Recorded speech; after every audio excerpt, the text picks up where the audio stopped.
బట్టల మరకలు పూర్తిగా వదిలించే plant based detergent liquid LM detergent liquid.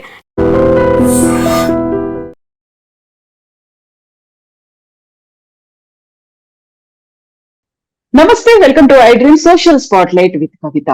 అమెరికాకు సంబంధించి స్టూడెంట్ వీసాల్లో కోత విధించింది ప్రభుత్వం. డొనాల్డ్ ట్రంప్ చాలా సీరియస్ గా యాక్షన్స్ తీసుకోవడం మొదలు పెట్టినట్టుగా మనకు వార్తలు అందుతున్నాయి. ఇకపై స్టూడెంట్ వీసాకి అప్లై చేసుకునేటువంటి ప్రతి స్టూడెంట్ డిజిటల్ ఫుట్ ప్రింట్స్ అంటే సోషల్ మీడియా అకౌంట్స్ మీద నిఘా ఉండబోతోంది. At the same time Harvard యూనివర్సిటీలో కూడా ఏం జరుగుతోంది, అక్కడ ఉన్నటువంటి యూనివర్సిటీ అడ్మినిస్ట్రేషన్ ఎందుకని కోర్టుల దాకా వెళ్తోంది. మనతో పాటుగా యుఎస్ నుంచి ప్రముఖ అంతర్జాతీయ న్యాయవాది కావేటి శ్రీనివాస్ గారు జూమ్ లో జాయిన్ అవుతున్నారు. శ్రీనివాస్ గారు నమస్కారం అండి. నమస్కారం. ఎలా ఉన్నారు మీరు? Brilliant. Good morning. It's a morning for us in New York. Yeah, evening for us now. So ఏం జరుగుతోంది అమెరికాలో? ఏం జరుగుతోంది? స్టూడెంట్స్ ని రానివ్వకుండా ఆంక్షలు, కట్టడి, ఇవన్నీ ఏంటి? అసలు ఒక పాజ్ బటన్ ప్రెస్ చేశారా, లేకుంటే అది ఫుల్ స్టాపా, తాత్కాలికమా, దీర్ఘకాలికమా? ఇది ఇప్పుడు మనం ఫస్ట్ అర్థం చేసుకోవాల్సింది ఏంటంటే, ఇప్పటి వరకు కొన్ని వందల ఎగ్జిక్యూటివ్ ఆర్డర్స్ తో వచ్చారు ట్రంప్ గారు. అంటే యాంటీ ఇమిగ్రెంట్ అనే అనుకోవచ్చు. వారు చాలా ఆంక్షలు H1B మీద గానీ, లేకపోతే గ్రీన్ కార్డ్ హోల్డర్ల మీద గానీ, స్టూడెంట్స్ మీద గతంలో 1 month 2 months బ్యాక్ చూసుకుంటే వేల మంది స్టూడెంట్ వీసాలు కూడా క్యాన్సిల్ చేసి, రివోకేషన్ చేసి, మళ్ళా కోర్ట్స్ కు వెళ్తే మళ్ళీ ఇచ్చారు, అంటే తిరిగి ఇచ్చారు రివోక్ చేసిన వీసా స్టూడెంట్లవి. అంటే ఇక్కడ ఏమవుతుందంటే అండి, బేసికల్ గా తను ఏదైతే నినాదంతో వచ్చారో, అంటే అమెరికాది గ్రేటు, అమెరికన్స్ గ్రేటు అని ఒక నినాదంతో వచ్చి తను గెలిచారు ఎలక్షన్స్ లో. ఇప్పుడు తనకి ఇష్టం ఉన్న వాళ్ళందరినీ అపాయింట్ చేసుకున్నారు. ఇప్పుడు FBI చీఫ్ వచ్చేసి మన ఇండియన్ అతనే, కీష్ పటేల్. మళ్ళా ఇంటెలిజెన్స్ ఏజెన్సీ కూడా తులసి గడ్డ, ఆమె కూడా మన ఇండియన్ అమ్మాయి. సో వైస్ ప్రెసిడెంట్ భార్య ఇండియన్ తెలుగు అమ్మాయి. So he understand the pulses actual గా. రెండోది ఏంటంటే, తను ఇష్టానుసారంగా చేస్తున్నారని ఇక్కడ కూడా చాలా విశ్లేషణ చేస్తున్నారు, క్రిటిసైజ్ కూడా చేస్తున్నారు కాంగ్రెస్ లో, సెనెట్ లో. అంటే ఎందుకంటే తను అంటే ఆర్బిటర్లీ ఓవర్ నైట్ కూర్చుంటారు, పొద్దున మళ్ళీ ఆర్డర్ తీసుకొని వస్తారు. ఇక్కడ ఏం చెప్తున్నారంటే వారు, ఇక్కడ అమెరికన్ గవర్నమెంట్ మనకి ఎట్లయితే మనకి ఇండియాలో స్కాలర్షిప్స్ అలాంటివి ఉంటాయో, ఇక్కడ కూడా ఫెడరల్ గవర్నమెంట్, అంటే ఇక్కడ అర్థం చేసుకోవాల్సింది ఏంటంటే అండి, 3 గవర్నమెంట్స్ ఉంటాయి అమెరికాలో. ఒకటి సిటీ మున్సిపాలిటీ, రెండోది స్టేట్ గవర్నమెంట్, మూడోది సెంట్రల్ గవర్నమెంట్, ఫెడరల్ గవర్నమెంట్. వీళ్ళు ఏం చేస్తారంటే, నార్మల్ గా ఇక్కడ అమెరికాలో యూనివర్సిటీస్ కొన్ని మున్సిపాలిటీ సిటీ వాళ్ళు కూడా నడిపిస్తారు యూనివర్సిటీస్. కొన్ని ఏమో non profit, for example Saint John's University, Harvard University. కొన్ని యూనివర్సిటీస్ ఏంటంటే అవి నాన్ ప్రాఫిట్ యూనివర్సిటీస్ అవన్నీ. అయితే గతంలో వాళ్ళు చాలా డబ్బులు గవర్నమెంట్ కూడా ఇన్వెస్ట్ చేస్తుంది. ఏది ఫెడరల్ గవర్నమెంట్ కూడా గ్రాంట్స్ వస్తుంది, అంటే మళ్ళీ తిరిగి ఇవ్వాల్సిన అవసరం లేదు డబ్బు. వాళ్ళు ఎందుకు ఇస్తారు అంటే రీసెర్చ్ కోసం ఇస్తారు డబ్బు. ఇప్పుడు ఫర్ ఎగ్జాంపుల్ మీరు యూకేలో చూసుకున్నారనుకోండి, కేంబ్రిడ్జ్, ఆక్స్ఫర్డ్, ఇవి శాండ్ స్టోన్ యూనివర్సిటీస్ అంటారు అక్కడ. ఇక్కడ ఇవి హార్వర్డ్, కొలంబియా, స్టాన్ఫర్డ్, ఇక్కడ వాటిని ఐవీ లీగ్ యూనివర్సిటీస్ అంటారు. అంటే ఇవి ప్రపంచంలోనే గొప్ప యూనివర్సిటీస్. అందులో ఆ యూనివర్సిటీలలో ప్రైవేట్ కంపెనీలు, లేకపోతే గవర్నమెంట్, సెంట్రల్ గవర్నమెంటే గాని, స్టేటే గాని, సిటీయే గాని, వాళ్ళు ఏం చేస్తారు, కొంత డబ్బు ఇస్తారు వాళ్ళకు రీసెర్చ్ చేయమని. ఇప్పుడు మనం గతంలో చూసుకుంటే కోవిడ్ అప్పుడు ఫస్ట్ కోవిడ్ కు మందు కనుక్కున్నది అమెరికన్స్, ఇంగ్లీష్ వాళ్ళు, అంటే ఆక్స్ఫర్డ్, కేంబ్రిడ్జ్ వాళ్ళు. దాని తర్వాత మన ఇండియన్స్ కూడా కనుక్కున్నారు. So they invest lot of money in research అండి ఇక్కడ. అయితే వీళ్ళు ఫెడరల్ గవర్నమెంట్ వాళ్ళు, అంటే యుఎస్ ఫెడరల్ గవర్నమెంట్, ఆ డబ్బు ఎక్కడిది? ట్యాక్స్ పేయర్ది. ఇప్పుడు మలాంటి వాళ్ళు మేము ట్యాక్స్ పే చేస్తే ఏదైతే ఉంటుందో ఆ డబ్బు కొన్ని కోట్ల డాలర్లు గతంలో ఇస్తున్నారు. చాలా యూనివర్సిటీస్ కి ఇస్తారు ఇక్కడ, ఆ టాప్ రీసెర్చ్ చేసే యూనివర్సిటీస్ కి. అయితే తను ఏమడిగారంటే, హార్వర్డ్ లో మీ దగ్గర ఫారెన్ స్టూడెంట్స్ ఎవరైతే ఉన్నారో వాళ్ళ జాబితాలు మాకు ఇవ్వండి, మేము మిలియన్స్ ఆఫ్ డాలర్స్ మీకు ఇస్తున్నాం కదా, గతం కూడా ఇప్పుడు కూడా. ఫెడరల్ గవర్నమెంట్ ట్యాక్స్ పేడ్ మనీ ఇస్తున్నాం కదా, ఆ డబ్బు మీకు ఇచ్చినప్పుడు మరి మీ దగ్గర స్టూడెంట్స్, ఇంటర్నేషనల్ స్టూడెంట్స్ ఏ ఏ దేశాల నుంచి వస్తున్నారు వాళ్ళది మీరు మాకు డీటెయిల్స్ ఇవ్వండి అని అడిగారు ఫెడరల్ గవర్నమెంట్. ఇక్కడ ఇమిగ్రేషన్ అడిగారు. అడిగితే వాళ్ళు హార్వర్డ్ వాళ్ళు మేము ఇవ్వము అన్నారు. అంటే మరి ఆయనకు మరి కడుపు మండుద్ది కదండి. ఇప్పుడు నేషనల్ సెక్యూరిటీ గురించి అడుగుతున్నారు ఆయన, ఎవరికి ఉద్దేశపూర్వకంగా కాదు. అందులో it happens to be Indians కూడా చాలా మంది ఉన్నారు. హార్వర్డ్ లో ఇప్పుడు మన దగ్గర ఎట్లయితే ఐఐటి, ఐఎమ్స్ ఉంటాయో టాప్ ఇన్స్టిట్యూషన్స్, వీళ్ళకి కూడా మన వాళ్ళు ఇక్కడికి వస్తారు, చదువుకోవడానికి స్కాలర్షిప్స్ మీద వస్తారు, గ్రాంట్స్ మీద వస్తారు, రీసెర్చ్ చేస్తారు. మన వాళ్ళు కూడా చాలా మంది ఉన్నారు, ఎందుకంటే మన వాళ్ళు రీసెర్చ్ చేస్తారు సైన్స్ లో, టెక్నాలజీలోని. సో ఇప్పుడు ఏమైంది, వాళ్ళకు నేను గ్రాంట్స్ ఇవ్వటం ఆపేస్తాను అని అన్నారు, ఇది హార్వర్డ్ మీద. సో హార్వర్డ్ వాళ్ళు ఏం చేస్తారు, కోర్టుకు తీసుకెళ్లారు. ఇప్పుడు అంటే ఇక్కడ ఏమవుతుంది అంటే చాలా యూనివర్సిటీస్ కూడా గతంలో చూసుకుంటే 1.5 month బ్యాక్ చాలా మంది స్టూడెంట్స్ ఎవరైతే నేరపూరితంగా ఎవరైతే అరెస్ట్ అయ్యారో, అంటే డ్రగ్ అఫెన్సెస్ కానీ, సింపుల్ అసాల్ట్ బ్యాటరీ కానీ, లేకపోతే దొంగతనాలు చేసినవి కానీ, డ్రింక్ డ్రైవింగ్ వాళ్ళందరినీ చాలా మందిని వాళ్ళు వీసాలు రద్దు చేశారు. అందులో హార్వర్డ్, ఇక్కడ పెద్ద పెద్ద యూనివర్సిటీలో ఉన్న స్టూడెంట్స్ కూడా వాళ్ళ వీసాలు రద్దు అయ్యాయి.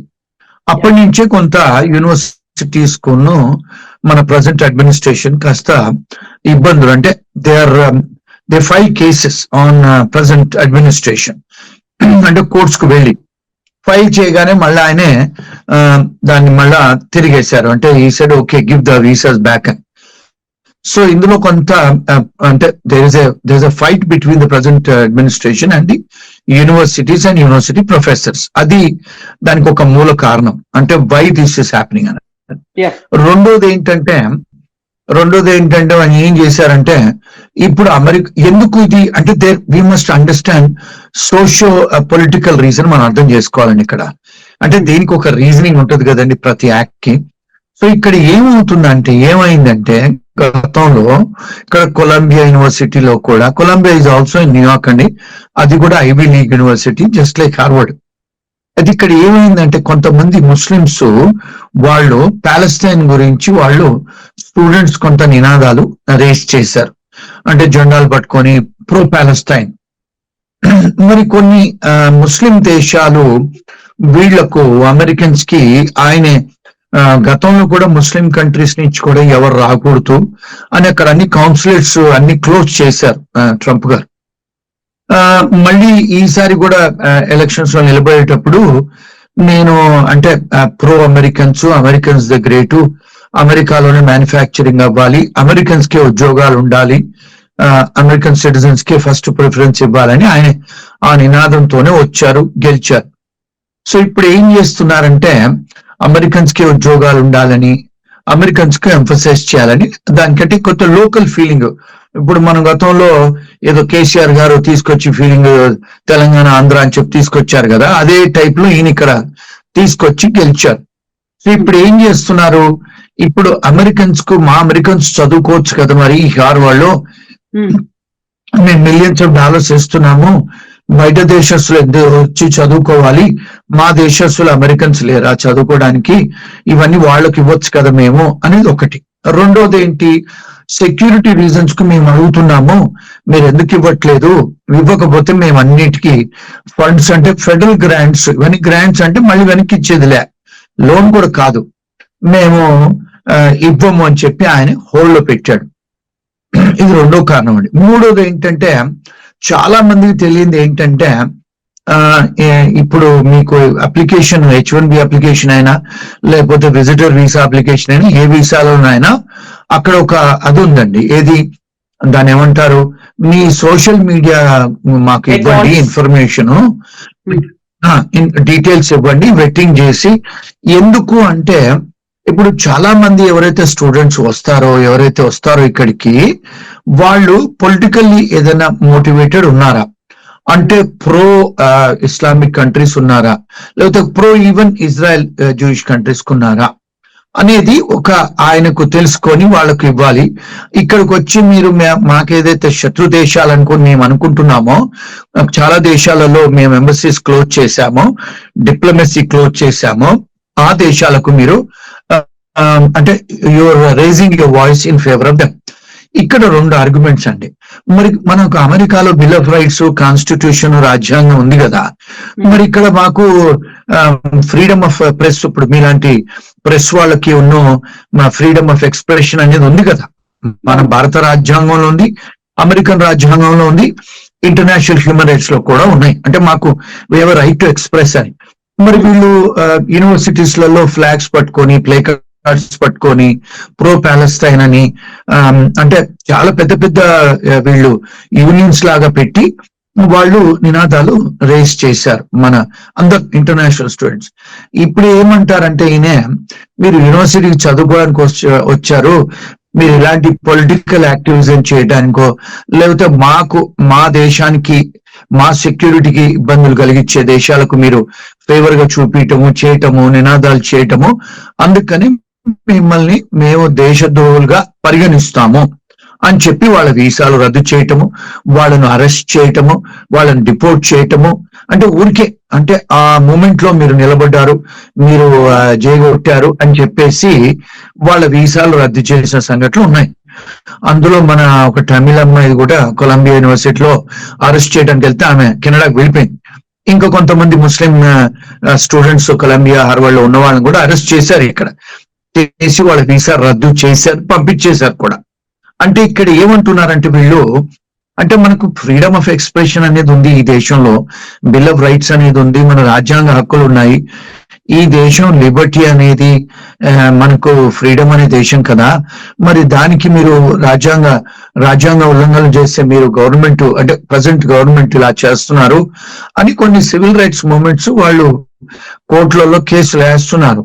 కానీ అండర్ ద సెక్యూరిటీ, ఇప్పుడు దేశానికి సెక్యూరిటీ గురించి నేను చేస్తున్నాను అంటే అది ఎక్సెప్షన్ కదండి. అందుకని కోర్ట్స్ కూడా కొంత సైలెంట్ గా ఉంటున్నారు. కొన్నిసార్లు ఏదైతే డెసిషన్స్ తీసుకుంటున్నారో ట్రంప్ గారు వాటిని స్టే చేస్తున్నారు, ఇంజంక్షన్స్ ఇస్తున్నారు, అదొకటి జరుగుతుంది. మళ్ళీ recently FBI federal bureau of investigation 2 judges ను కూడా వాళ్ళను కుర్చీలలో కూర్చుంటే అరెస్ట్ చేసే సంఘటనలు రీసెంట్ గా ఉన్నాయి.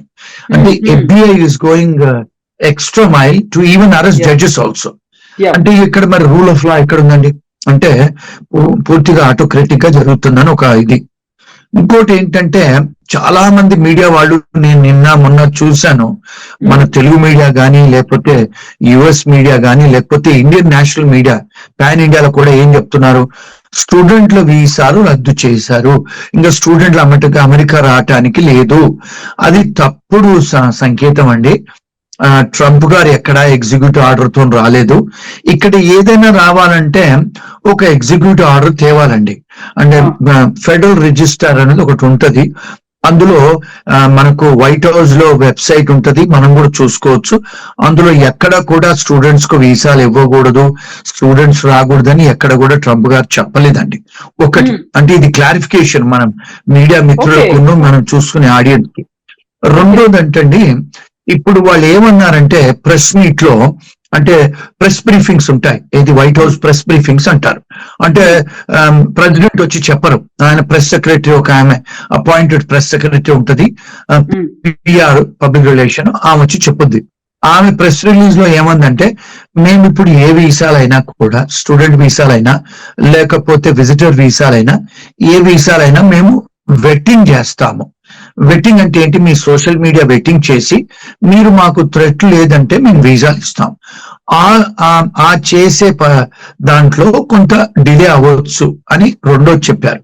మూడోది ఏమని అడిగారు కొంతమంది ప్రెస్, ఇలాంటి వాళ్ళు ప్రెస్ వాళ్ళు ఏమడిగారంటే, మరి ఇక్కడ సెక్రటరీ ఆఫ్ ఇమిగ్రేషన్ వారు అన్ని, అంటే department of state, immigration 2 different departments అండి. ఇప్పుడు ఫారిన్ అఫైర్స్ లాగా ఇప్పుడు మనకు కౌన్సిలేట్స్ అన్ని కూడా డిపార్ట్మెంట్ ఆఫ్ స్టేట్ కంట్రోల్ చేస్తుంది. ఆయన ఏమి పంపించారట అంటే కౌన్సిలేట్స్ కి, మీరు స్టూడెంట్స్ కి ఇప్పుడు అపాయింట్మెంట్స్ ఇవ్వకండి అని ఏదో ఒక వైర్ చేశారు, అంటే ఒక ఉత్తరం రాశారు.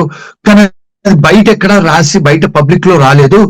సీక్రెట్ గా పంపించారు వైరు, అంటే కేబుల్ పంపించారు, అది ఎక్కడో వికీ లీక్స్ వాళ్ళు లీక్ చేశారు అని ప్రెస్ వాళ్ళు పికప్ చేశారు. మన ఇలాంటి ప్రెస్ వాళ్ళంతా, అంటే నేషనల్ ప్రెస్, ఇంటర్నేషనల్ ప్రెస్. కానీ అది ఎక్కడ కూడా, అంటే నేను ఒక ఇంటర్నేషనల్ లాయర్ గా చెప్పేది ఏంటంటే, ఎక్కడ కూడా రాసి మేము చూడలేదు. నిన్నంతా చాలా మేము రీసెర్చ్ చేసాం, ఎక్కడన్నా కేబుల్ దొరుకుద్దా మనకి, ఎక్కడన్నా ఎవరైనా చేతులలో ఉందా అని. ఇక్కడ అమెరికాలో CNN గాని, CBC గాని, BBC వాళ్ళు కూడా మా దగ్గర ఆ కేబుల్ ఉంది, మేము చూసి చెప్తున్నామన్నారు, కానీ ఎక్కడ కూడా పబ్లిక్ లో డిస్క్లోజర్ చేయలేదండి. అంటే దీని అర్థం ఏమిటి అంటే, ఇప్పుడు మనకు కమ్యూనికేషన్ దాంట్లో ఎక్కడో లీక్ అయింది, వికీలీక్స్ లీక్ చేశారు అని చెప్పి అంటున్నారు, కానీ ఎక్కడ కూడా గవర్నమెంట్, అంటే ఇప్పుడు USCIS వాళ్ళే కానీ, డిపార్ట్మెంట్ ఆఫ్ స్టేటే కానీ, లేకపోతే ఇక్కడ సంబంధించిన ఏ గవర్నమెంట్ ఏజెన్సీస్ కూడా ఒక నోటిఫికేషన్, ఒక జీవో, ఒక ఆర్డినెన్స్ ఎక్కడ బయట పెట్టలేదండి లీగల్ గా. అంటే ఇప్పుడు ఒక లాయర్ గా, అంటే నాకు ఒక 35 years ఎక్స్పీరియన్స్ లాయర్ గా, ఒక 4-5 దేశాలలో న్యాయశాస్త్రాన్ని చదువుకున్న వాడిని నేను, ప్రెస్ వాళ్ళు చెప్పిన దాని మీద మేము ఆధారపడి ఒక మీడియాకు వచ్చో లేకపోతే ఒక స్టేట్మెంట్ ఇవ్వడానికి లేదండి. అంటే it is not an authentic source. మేము అథెంటిక్ సోర్స్ చూసిన తర్వాతనే మేము చెప్పగలుగుతాం. ఇప్పుడు నేనైతే రీసెర్చ్ చేశాను, ఎక్కడ కూడా అథెంటిక్ సోర్స్ లేదు. అది లేనప్పుడు మన పేరెంట్సే కానీ, మన స్టూడెంట్స్ భయపడాల్సిన అవసరం లేదు. అండ్ ఇంకొక విషయం ఏంటంటే, ఇప్పుడు ఎవరికైతే అపాయింట్మెంట్స్ ఉన్నారో వాళ్ళు వెళ్ళొచ్చు డెఫినెట్ గా, కాకపోతే వాళ్ళను స్క్రూటినీ చేస్తారు. కొత్త అపాయింట్మెంట్స్ ఏమన్నా ఉన్నాయంటే, గత 1 year 2 years నుంచి కూడా స్టూడెంట్స్ కు 2 నెలలు 3 నెలల దాకా అపాయింట్మెంట్స్ దొరకట్లేదు కూడా. ఇప్పుడనే కాదు, గతంలో కూడా చాలా మందికి కష్టం అవుతుంది అపాయింట్మెంట్ దొరకడం. అందుకని చాలా మంది ఎక్కడైతే దొరికితే ఆల్ ఇండియా మొత్తంలో, కొన్నిసార్లు వేరే దేశాలకు కూడా వెళ్ళి అపాయింట్మెంట్స్ తీసుకొని, ఫింగర్ ప్రింట్స్ తీసుకొని, వీసాలు, అంటే ఆ స్టూడెంట్ ఇంటర్వ్యూ చేసుకొని, సో విజిటర్ వీసా ఇంటర్వ్యూ చేసుకొని వీసాలు చేసుకొని వస్తున్నారండి. సో ఇది ఒక రీజన్ అండి. ఇంకొక విషయం ఏంటంటే, సోషియో జియోగ్రఫిక్ ఫ్యాక్టర్స్ ఏమిటి అంటే, ఇప్పుడు అమెరికా పాస్పోర్ట్ ఉన్న వాళ్ళు చాలా 170 దేశాలకు మేమంతా వీసా లేకుండా వెళ్ళొచ్చు. కానీ బికాస్ వీళ్ళు అంటే చాలా రెస్ట్రిక్షన్స్ పెడుతున్నారు US వాళ్ళు. ఇప్పుడు యూరోప్ వాళ్ళు అమెరికా రావాలనుకుంటే టికెట్ కొనుక్కొని వచ్చేయచ్చు వీసా వేవర్ ప్రోగ్రామ్ లో. అట్లా చాలా దేశాలు ఉన్నాయి. ఇప్పుడు వీళ్ళు వాళ్ళ మీద కూడా రెస్ట్రిక్షన్స్ పెడుతున్నారు, అంటే రెసిప్రాసిటీ తీసేశారు. సో మీరు మా దగ్గరకు వచ్చినప్పుడు మీరు వీసాలు తీసుకొని రావాలి, ET అంటారు, అంటే ఎలక్ట్రానిక్ ట్రావెల్ ఆథరైజేషన్ తీసుకొని రావాలి. మేము కూడా ఇప్పుడు వాళ్ళు ఏం చేస్తున్నారు, వీళ్ళ మీద కూడా పెడుతున్నారు, అమెరికన్స్ మీద. మీరు కూడా మా దేశాలకు UKకి రావాలన్నా లేకపోతే యూరోప్ రావాలన్నా మీరు వీసాలు తీసుకొని రావాలన్నారు. నేను గతంలో ఈ మధ్యకాలంలో నేను లండన్ కి నార్మల్ గా వెళ్తానండి టికెట్ తీసుకొని. మొన్న టికెట్ తీసుకొని నేను ఎయిర్పోర్ట్ పోతే, మీరు ET ఆథరైజేషన్ తీసుకొని మీరు విమానం ఎక్కద్దు అంటే, ఎయిర్పోర్ట్ లో నేను కూడా తీసుకున్నాను. అంటే అమెరికన్ సిటిజన్ అయి ఉండి కూడా వేరే దేశాలకు వీసాలు తీసుకొని వెళ్లాల్సి వస్తుంది. అంటే ఏమిటి అంటే, ఇది పొలిటికల్ రీజన్స్ కూడా కొంతవరకు. ఎందుకంటే మీరు అమెరికన్స్ వేరే దేశాల మీద అంటే రెస్ట్రిక్షన్స్ పెడుతున్నారు కనుక వాళ్ళు కూడా వీళ్ళ మీద పెడుతున్నారు. ఇది మనము సోషో పొలిటికల్, సోషో ఎకనామిక్ అంటే ఫ్యాక్టర్స్ గా చూడాలి. అంతేగాని ఏదో ఇండియన్ స్టూడెంట్స్ రానియకుండా ట్రంప్ గారు చెప్పారు, రానియకుండా ఆంక్షలు విధిస్తున్నారని చెప్పి అందరు మీడియా వాళ్ళు చెప్తున్నారండి. ఎక్కడ కూడా అథెంటిక్ సోర్స్ లేదండి. వైట్ హౌస్ వెబ్సైట్ లో లేదు, ఎక్కడ ఫెడరల్ రిజిస్టర్ లో లేదు, ఎక్కడ ఆర్డినెన్సెస్ లో లేదు, ఎక్కడ కూడా జీవో లేవండి. ఎస్ శ్రీనివాస్ గారు, థ్యాంక్ యూ సో మచ్ అండి ఫర్ ద క్లారిఫికేషన్, మీరు ఇచ్చినటువంటి ఇన్ఫర్మేషన్. ఎందుకంటే చాలా వరకు ఒక పానిక్ అనేది క్రియేట్ అవుతోంది. స్టూడెంట్ వీసాలు కూడా ఇవ్వకపోతే ఎలా, అక్కడ యూనివర్సిటీల నుంచి లెటర్ వచ్చిన తర్వాత కూడా స్లాట్స్ అనేవి ఇవ్వకుండా, ఇవన్నీ కూడా బోల్డ్ అన్ని డౌట్స్ ఉన్నాయి ఇటు స్టూడెంట్స్ కి అటు పేరెంట్స్ కి. వాళ్ళకి క్లారిఫికేషన్ ఇచ్చినందుకు thank you so much Srinivas గారు. థ్యాంక్ యూ అండి. Thank you sir. నిజంగా ప్రస్తుతం ఉన్నటువంటి సమాజం దేనికి ప్రయారిటీ ఇస్తుంది? ఆర్థిక సంబంధాల చుట్టూ మాత్రమే తిరుగుతుంది. మళ్ళీ ఎన్నికలంగానే చాలా విరక్తి కలుగుతాను. మంచి అనిపిస్తుంది కదా, లేడీస్ కూడా ఛాలెంజింగ్ జాబ్స్ చేసినప్పుడు చాలా బాగుంటది. ట్రాఫిక్ అసిస్టెంట్స్ గా నియమించిన ట్రాన్స్జెండర్స్ అందరితో సాల్యూట్ చేయించుకుంటున్నారు. ఫుడ్ డెలివరీ ఇవ్వటానికి వెళ్ళినటువంటి డెలివరీ బాయ్ అనిల్ పై కళ్ళ ముందు కళ్ళండి